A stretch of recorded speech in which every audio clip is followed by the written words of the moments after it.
Ms. Snyder, we are now live.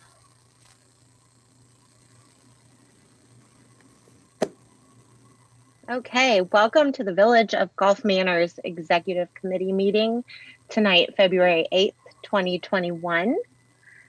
Mr. Lanzer, can we have a roll call? Yes. Ms. Cheney, Here. Mr. Pridnoff, Present. Mr. Simile, Here. Ms. Snyder, Here. and Mr. Wilkinson. Here. All members are present. Thanks. All right, has everyone had a chance to look at the agenda for tonight? Yes. Yes. All right. Do I have a motion to adopt tonight's agenda? I'll make a motion to adopt. Second. All in favor? Aye. Aye. Thank you. And I don't believe we have anyone registered to speak tonight. That is correct. All right. Has everyone reviewed the minutes from January 11th? Yes. Oh, all right. Yep. Do I have a motion to approve those minutes? I'll make a motion. Second. All in favor? Aye. Aye. All right.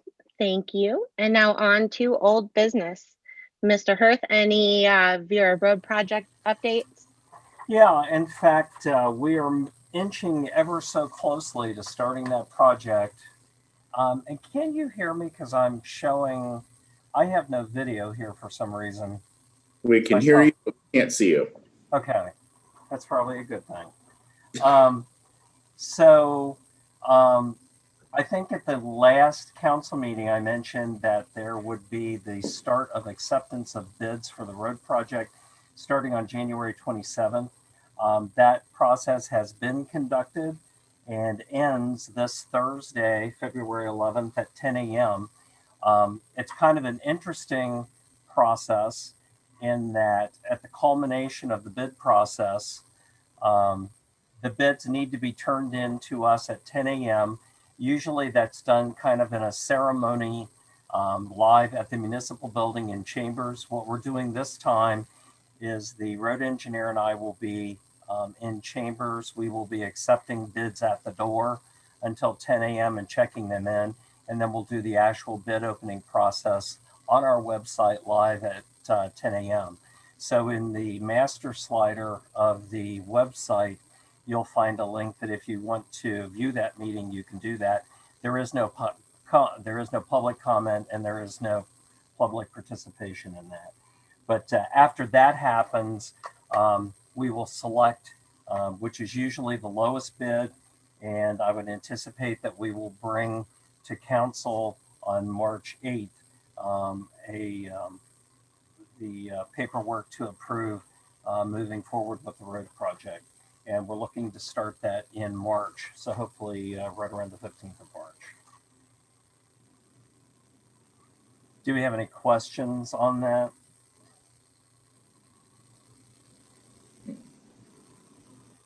Okay.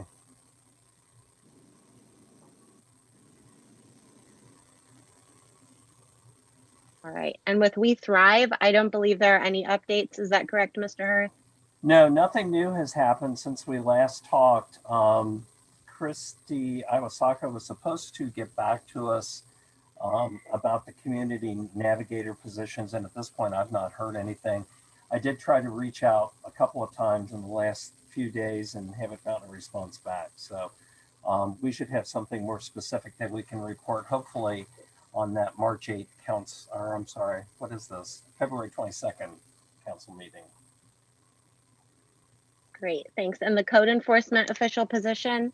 So that position was officially posted internally after the council meeting last week. It was up internally for a week and it's now been posted publicly. I've had 2 inquiries about it. What I would hope is that starting next week, we will begin looking through those resumes and setting up interviews.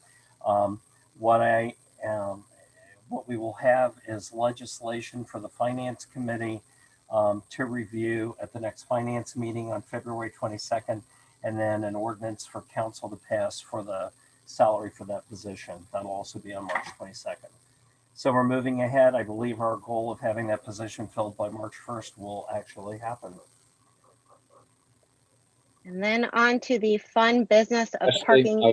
I'm sorry, I had a question. Sure. Concerning the code enforcement official, there was, and I'm trying to remember, and I'm going to ask Mr. Donnellan for some assistance with this. There was a conversation about some potential additions to the job requirements. I think some of that may come out of executive session this evening, which may affect the availability of fulfilling that position on March 1st. Can you speak to that a little bit, Mr. Donnellan? I might be wrong. Just want to make sure that's clear. Yeah, we talked about going ahead with the code enforcement official March 1 because of other things we have going on in the village.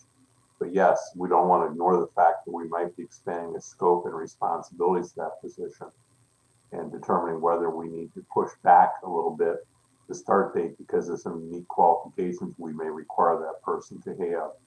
So we'll probably know between now and that February date with council where we're headed in that direction to either go full bore or take a step back or start it and then amend it later. So, and I would state that the qualifications and the discussion we had the other day are fully being considered in placement for someone in this position. So that's all part of the current conversation. Great, thank you. Ms. Snyder, did you want to go through, I think there's only one other thing on, actually two other things. The garbage contract negotiation, there's nothing happening with that yet. Hopefully we passed out that document. I'm hoping that the members of this committee are taking some time to read through that. And as always, if you have individual questions about that, feel free to reach out to me because it's going to be a learning process for me too, based on the last RFP. And then finally, on the vacant building ordinance, I don't expect there to be anything new on that until we get our code official in place, just from a standpoint of being consistent and having somebody who can drive that program. Right. Does anyone have any questions for Mr. Hirth before we move on to parking? All right. So on to parking. Did everyone have a chance to review our parking ordinances? Yes. Okay, great. Now, Mr. Hirth, how do you think we should go about this? Section by section? So I asked Mr. Donnellan to join us this evening. I know it's been probably 3 or 4 months since this committee originally received those documents. It might be good if Mr. Donnellan can just kind of give us a quick preamble of what you're looking at. And then I think what would be helpful this evening is to have some discussion about some of the ideas within the next 20-25 minutes here that we've all discussed individually about things that we might like to see happen to that ordinance. And I don't know, Terry, are there some things that you'd like to bring to light with this? Well, if just to take the floor for a minute or two, Chapter 351 is pretty generic parking rules and regulations that you would find about in anybody's code on unattended vehicles, blocking traffic, who's liable. One of the things that many jurisdictions have is 351.05, maximum consecutive street parking. And that's become problematic for enforcement, and the chief might be able to weigh in. The courts have kind of rejected the old theory of marking a car. We used to mark a car with a chalk mark on the tire and a chalk mark on the street. And then 72 hours later, we came back and both chalk marks were still in line. Presumptively, we would charge them for excess parking because they had not moved the car in 72 hours. Other old ways of doing it were to place a little rock or stone on one of the tires. Again, we came back 72 hours later, the rock or stone was still there. They would be charged. And the courts have kind of rejected that, saying, well, how do we know that the person didn't move their car 12 hours later, see the rock or stone and put it back in the same place? How do we know the person didn't line up their vehicle chalk to chalk, So it's almost, unless we can show that the car's been abandoned, which is another code section, very difficult to enforce that 72-hour anymore. But 351, I don't know if there's anything new or unique to change in 351. As I said, it's pretty common through many jurisdictions. Well, then we get into 353, which is kind of the ghost chapter we have dating back to 1979 when we were going to require parking permits. And there was going to be a parking committee, and the parking committee would designate limitations for parking in the community, would require a sticker, and the police would then charge someone who did not have a sticker who was parked on the streets. I wrote in a cover email that this was before my time. I wasn't even licensed to practice at that time in 1979. So I have to go back and say my father's at fault for this. But the stories that I always heard was you could not find enough room in Village Hall for all the residents who came out to scream and holler that night about parking permits. So council passed it, but never went forward with it, but it stayed on the books all these years. And there was a joke for many years that if you went down to the basement of the Village Hall, you'd find a box with all these stickers that we had bought in advance and never issued. So parking is a problem. How we regulate it is depending on how and what direction you want to go. Parking permits can be an answer, but can also be a big pushback from residents. I think you saw Cincinnati tried to do it, and they may have done it in some form and over the Rhine with parking permits for people to park down there to reserve spots for residents. But once you go to that next regulatory step, it brings a lot of pushback from people. So I guess I'm open to what are you looking to do and how can we tweak the code to try to achieve that? So, Ms. Snyder, there were a couple of issues that, particularly that were centered around the Vera Park or the Vera Road project. I think Ms. Cheney had pointed out that there were some issues with larger panel trucks parking on that street. There has been feedback from residents that the space on the street is not well used. Folks are not using their best judgment in terms of saving parking or using parking at its most optimal spacing. So one of the things that we have worked with the road engineer, Chief Campbell and I spoke with him a month or so ago about actually putting parking spaces on the street as a part of that road project.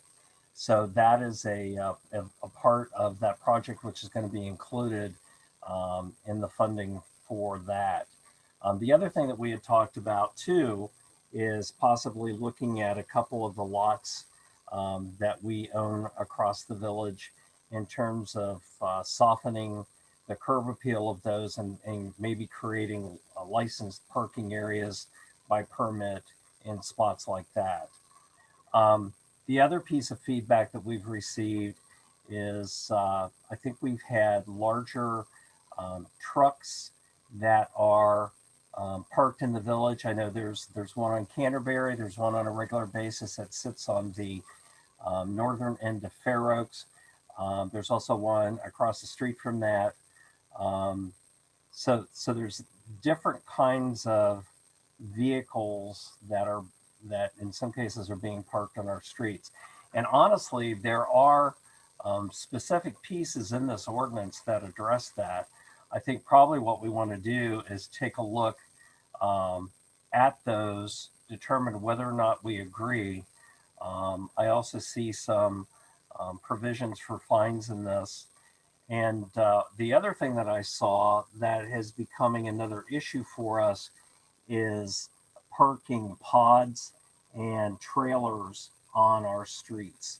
And after a cursory look at this, I'm not sure that that is actually addressed in our parking ordinance or if this is even the right place to do that. I see in 35111 here, which is what I was looking for, where it states truck and equipment parking on residential lots. That is probably the section where we want to address And I don't know, Terry, is that where we would address pods or storage units sitting on residential lots? We have nothing specifically in our ordinance that addresses that currently. Yep, regulating pods and storage units is becoming more and more popular. And what many communities are doing is they're putting it potentially within the zoning code issue that you cannot have it on your lot for more than a specific period of time. And then when it's on this public street, is limiting the period of time when it can be located because of the damage that can cause to the street. And then to know how long a pod is there is requiring someone to register, not necessarily pay a permit fee, but register at the time a pod is placed either on their property or on the street. So A, on the street, we can monitor it, and B, on their property, that we also don't have someone having a permanent pod in their driveway. We can then have that order to be removed. So pods are an issue that need to be controlled. Parking trucks on the street,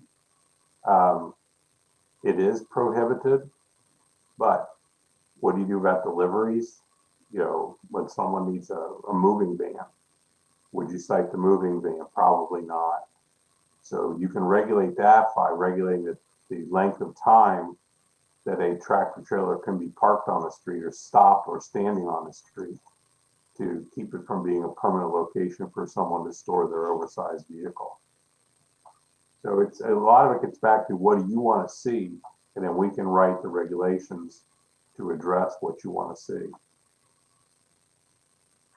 One of the things I was thinking of, and this is a little outside of the box, is I know that, you know, we only allow parking on one side of the roads in the majority of the village because of the width of the streets. If there were parking on both sides and like a fire truck and then a car met, the fire truck couldn't get through. But I'm thinking about, and I don't know if this is even a reality, you know, a thing of reality is like, so Vera Avenue, for example, making that one way and allowing parking on both sides of the street. If that would be wide enough to allow emergency vehicles to get through, if there were vehicles parked on both sides, if it were one way. That's something we could have the engineer look at. And again, if we go with striping where parking is permitted, we can then add a code section that on a street that is properly marked, you may only park within a marked area. If that solves some of the problem. I like that Sharon. idea.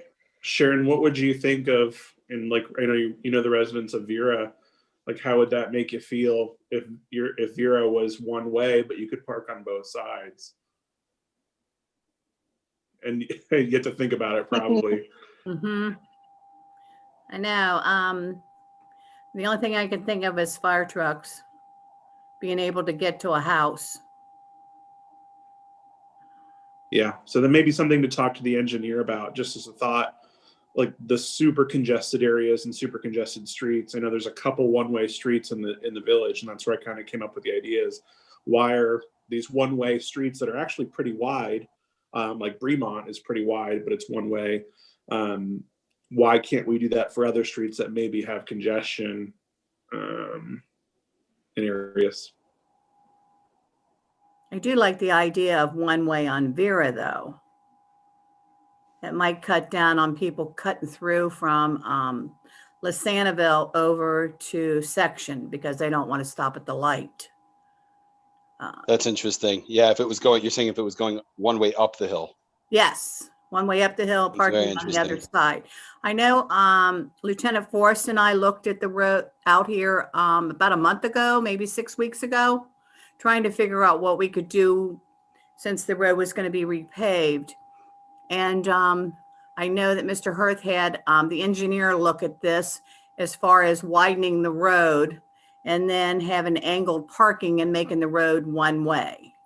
But it was too expensive to move some utilities. It was $200,000.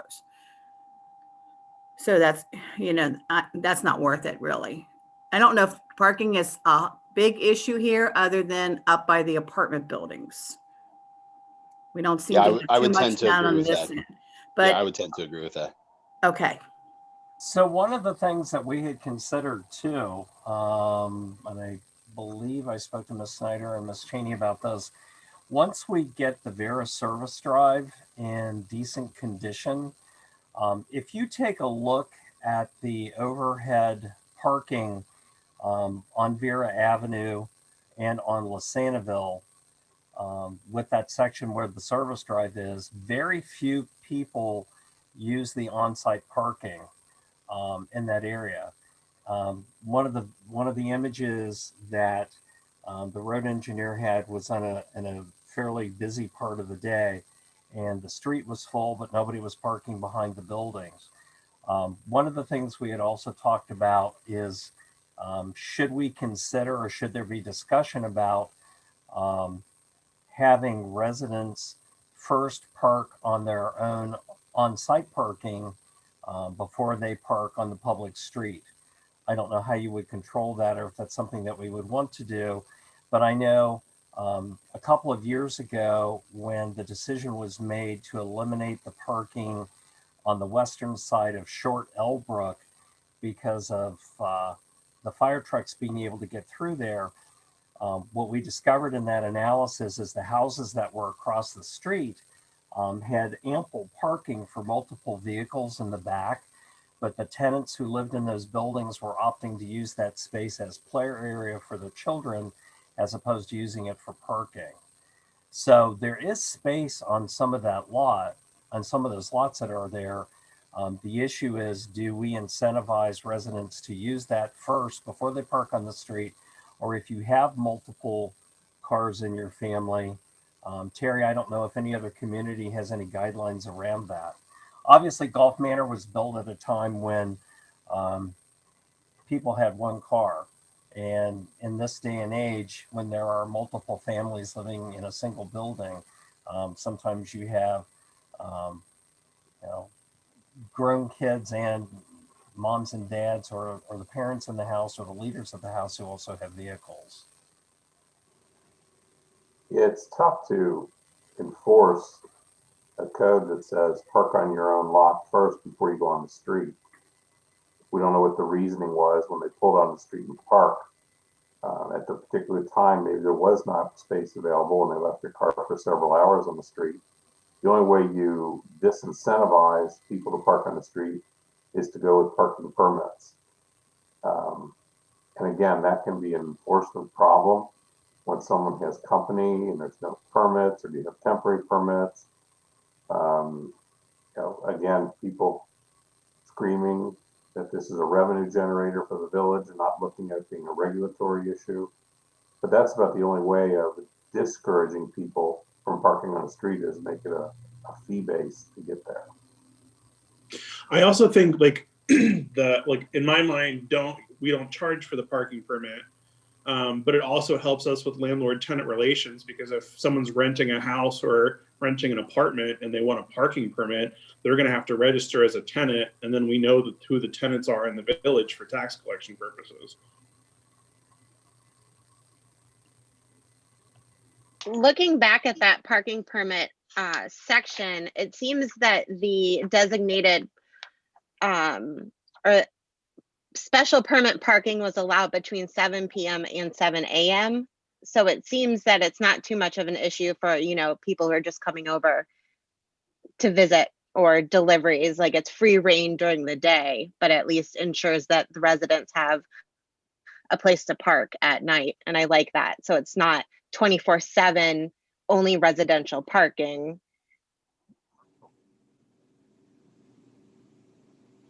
If you follow the logic of what they were trying to do, there may be areas of the village that were not required to have a permit, and you would encourage the temporary parkers to go to that location. So maybe it's a block or 2 blocks on every street where you're allowing people without a permit to park, but every place else you're requiring a permit to be displayed on the left rear bumper of their vehicle.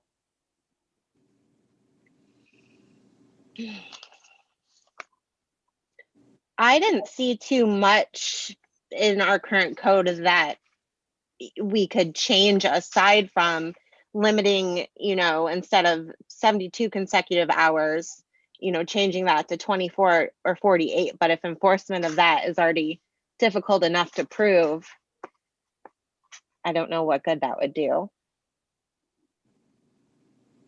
Is the chief still on the line with us? Chris?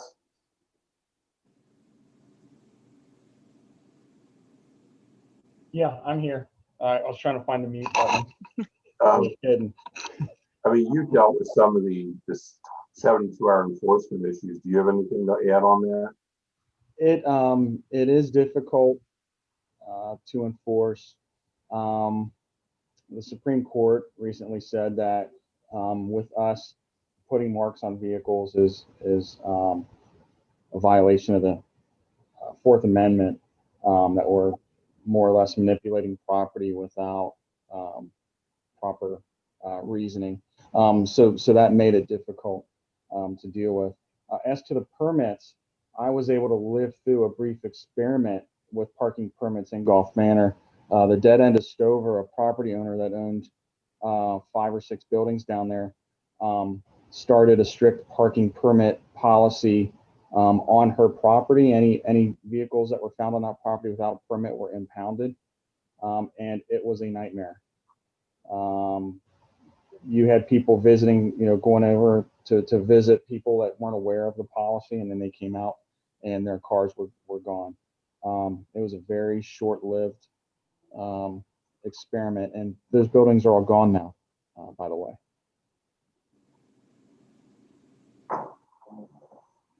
I think our opportunity to add parking in the village can be found on the streets that run east to west between Lasanaville and Langdon Farm.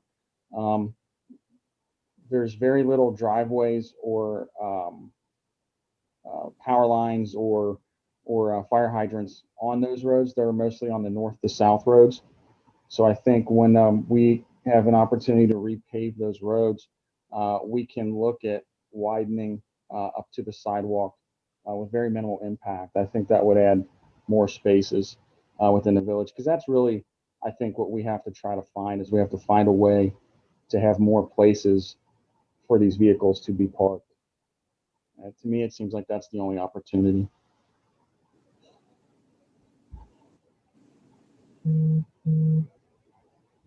Mr. Hirth, where are those lots? What that you said maybe converted to parking areas? So Vera, I think, would be a good place to test something like this. When you are on Fair Oaks Avenue facing north and you take a left down towards Miss Cheney and Mr. Prednoff's house, there is a lot directly to the right where that is vacant that was actually taken by the land bank, and the village has the ability to acquire that property, and we're moving toward that.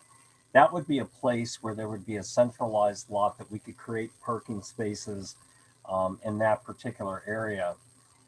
The other place on Vera that we might take a look at this is there are 2 lots closer to the end of the street. So you would take a right at Fair Oaks. And in that case,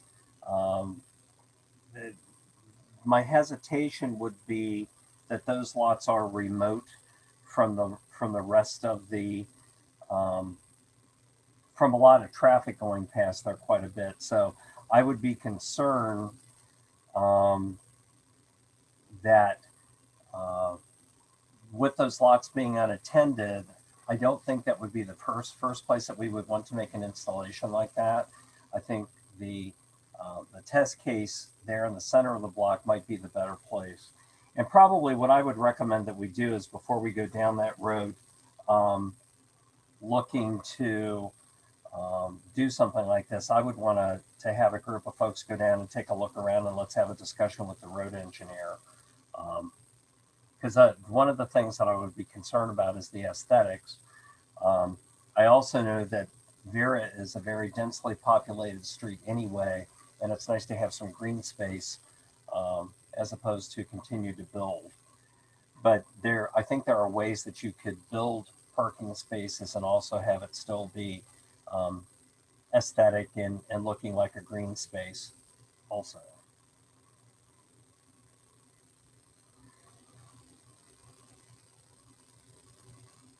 Okay. Does anyone else have any other parking ideas or questions for Chief Campbell about parking enforcement? Yeah, actually, I was curious, where are the main pockets where parking in the village is being reported as a problem? So I was going to ask that as well while we were discussing Vera, because I don't receive or hear a lot of parking complaints on Vera. Where it seems we get the most calls or conflict is back in the village between Fremont and Langdon Farm. It seems like there's single family homes there with small driveways, and like Mr. Hertz said, multiple vehicles. So there's not a lot of room back there. That's my experience where most of the calls come in. So anecdotally, I know that Graceland is a hot spot. Next to that, I've not heard much about Mayflower being an issue. Probably number two would be, it's probably a toss-up, Chris, between either Hamel or Elbrook. And I think part of that is it seems like the houses on Hamel are more dense. They're closer together. It seems like there's more people concentrated there. And I think that's why there's a particular perceived problem on Vera, just because there's so many more people there in individual units, or not necessarily units, but in individual buildings. Sharon, is that, so I think you've had a number of situations where you've seen parking issues there. Can you talk a little bit about that? As far as Vera, okay. I think one of the main problems is the service drive in the back behind, between Lisanaville and Vera. People have told me they don't park back there anymore because the road's in such bad shape. And I used to live on that side. So years ago, people did park in those driveways back there, and we didn't seem to have too much of a problem on Vera for parking. So Yeah, I can attest to that. I mean, it's terrible. It's really terrible. And being that that's part of the road project, I think that that's much more likely to fix the problem than to build a lot. Okay. Yeah, I think we probably should wait to see what happens once we get that paved this year. See if people will park back there. I know it's inconvenient for some people because if you park back there, you have to go in through your basement. And I don't know if people want to go through the basement. I used to go through the basement to get upstairs. I don't know if they have walkways that come around to their front door that make it easier for them. But some people do still park back there. I know my neighbor across the street, he has 3 cars and he's a single guy. And he parks 2 of them in his driveway back there and 1 on the street. But we don't seem to have too much of a parking issue down by REA and I. It's probably further up where it gets really crowded with the apartment buildings. But they do have that service drive then behind the apartments up there. And I think a lot of people use those garages. Yeah, I also got that impression. It's in that way. I would almost hate to create a solution for that it's a problem that we don't have, but a problem that we aren't hearing about from Chief Campbell. Right, but while we're repaving it, we thought we'd go ahead and at least mark the parking spaces off. Oh yeah, that's for sure. That makes sense. Okay. I was referring to the lot. I'm sorry. I was referring to the lot. specifically Okay.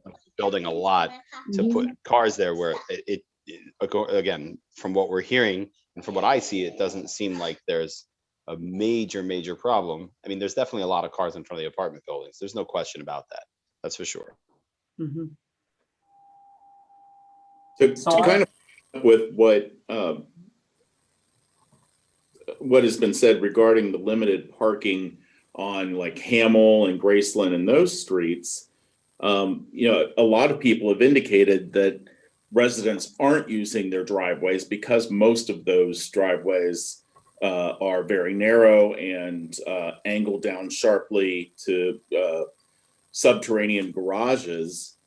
I know there are some communities that allow people to park across their own driveways. Would that be an option to free up space if we allowed residents to park across their own driveways?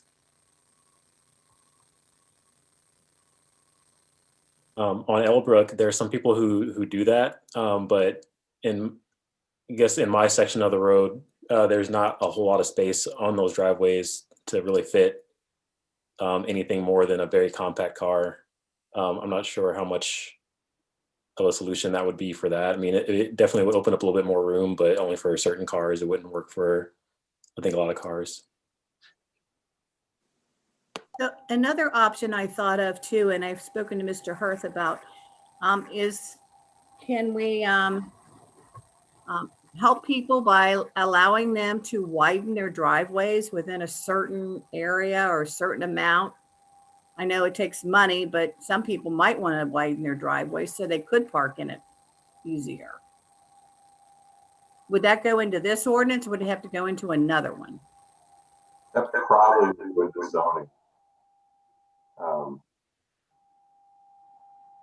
Because you're going to deal with setbacks, curb cuts, and so forth. But that can be very expensive when the driveway, as Mr. Simley points out, goes down below the house. We have walls on both sides, and to widen it, you'd be moving some foundational walls to get that extra space.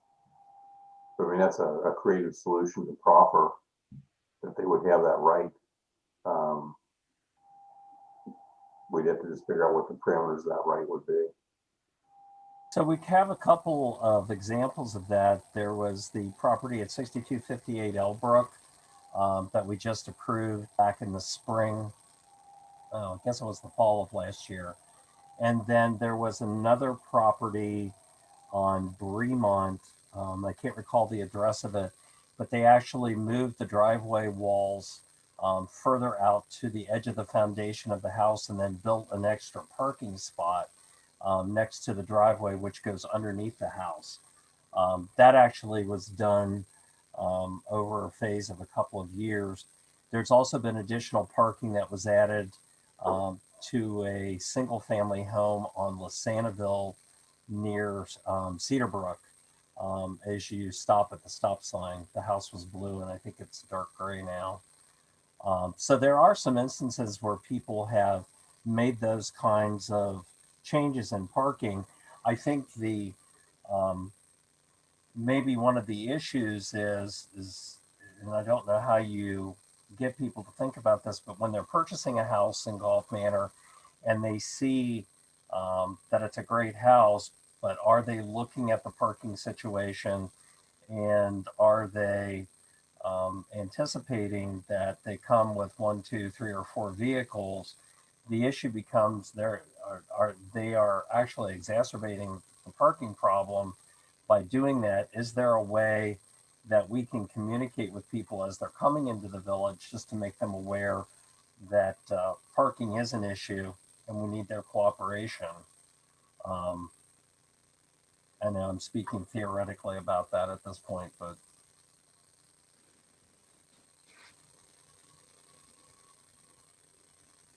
I have a question, if I may. It kind of dovetails in what Mr. Hirth was saying about notifying folks when they're coming in, but it also touches on the parking permit idea and limiting the scope of it in terms of different streets within Gulf Manor. If there's an area, for instance, like Graceland, all right, or maybe even a couple blocks of Graceland, and we were to go to that particular community and say, if a majority of the residents on this street want to have this, one of the things that we can offer you is parking permits, one for like, they would be assigned, we'd mark the street so that it's one per household, all right? And then they have it just in that limited area where they voted for it and not anywhere else in the village, but just in that particular, on that particular street. And if someone is interested in buying the property, they're notified that, you know, about the parking permit process for that particular area. And in terms of enforcement, it would come down to someone complaining, saying, listen, here's my parking permit. Look, someone's in my spot. And so I've called, you know, I've called the police and had them come by to take care of it. Is that feasible? Or is that outland? What are your thoughts on that? Also in terms of the legality. What we're talking about is you would have a parking permit to park in a numbered space in front of your house, and only you could park there. Yeah. I would think more of a zone, right? So like you could have a Graceland parking permit. So in order to get that parking permit, you know, in the congested areas, right? So you get different color, just thinking out, right? Again, thinking ideas is like, if this, you know, Graceland as a street said, I want to do this, then the residents of Graceland get that parking permit, and it's not like one per household. And then if they have got extra cars, then they park them on the east-west streets, like Chief Campbell said. So, you know, and so Graceland could be purple and Stover could be, you know, yellow. So you could have different zones, so to speak. And that's how it is in Over the Rhine, depending on where you live.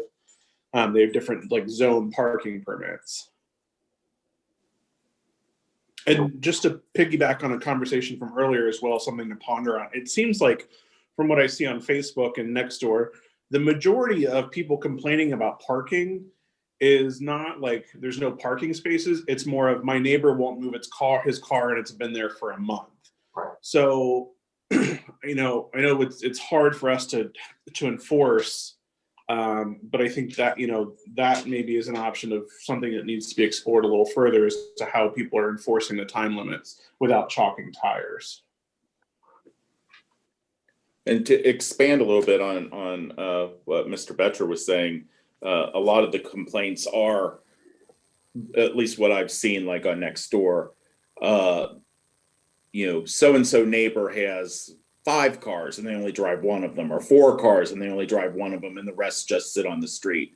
And that's where I think the idea of a permit simply to park on the street, not in a designated area, but or a designated spot, but on the street for a resident, where if you provided the residents with one permit, that might encourage them to put their other cars in the garage or in the driveway, especially vehicles that aren't being used, and where they would have to then purchase additional permits, but were provided with an initial permit.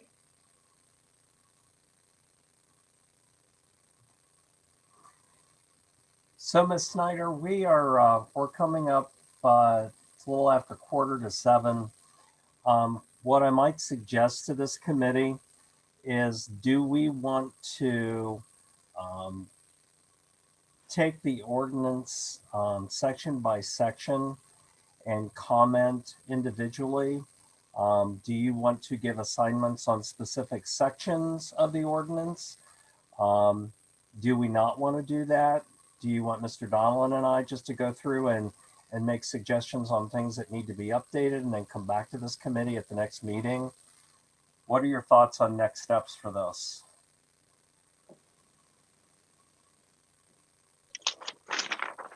Are you asking me specifically? Yes, I am. Okay.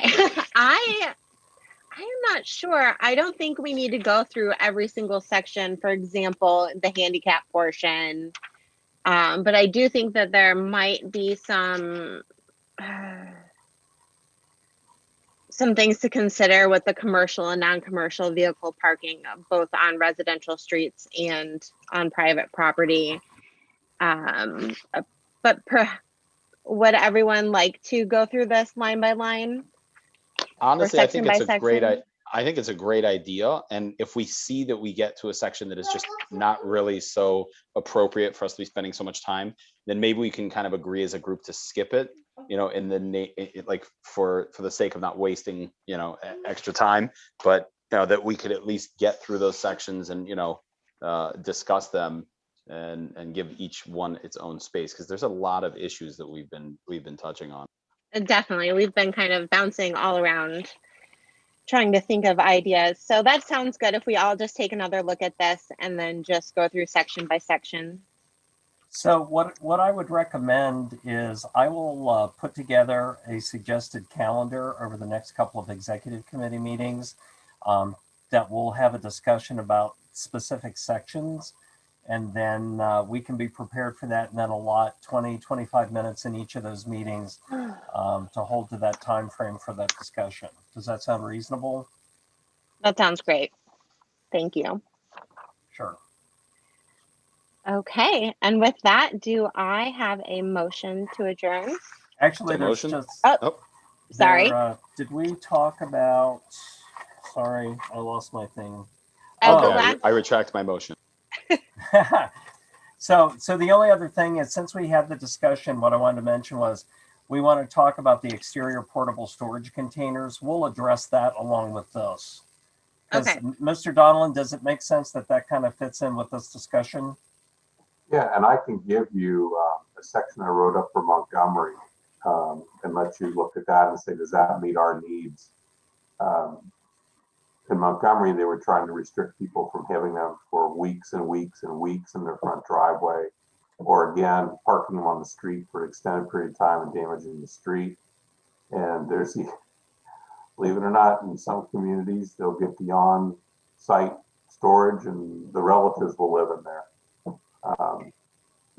as a housing unit, because it's cheaper than them renting an apartment someplace and they just share the bathroom and everything else. So it is something that needs to be addressed, because they become unsightly when they're full of debris, and they become a problem when they're sitting there for weeks and weeks and weeks, particularly if they're on the street blocking available parking.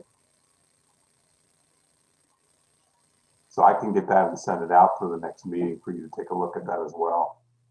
That'd be very helpful. I'm sure it'd be very interesting as well. Mm-hmm. All right, thank you. Yes. All right. Now, how about that motion? There it is. So motion to adjourn. All right. Do I have a second? Second. All in favor? All right. Bye. All right. Good night, everybody. Thank you. Thank you.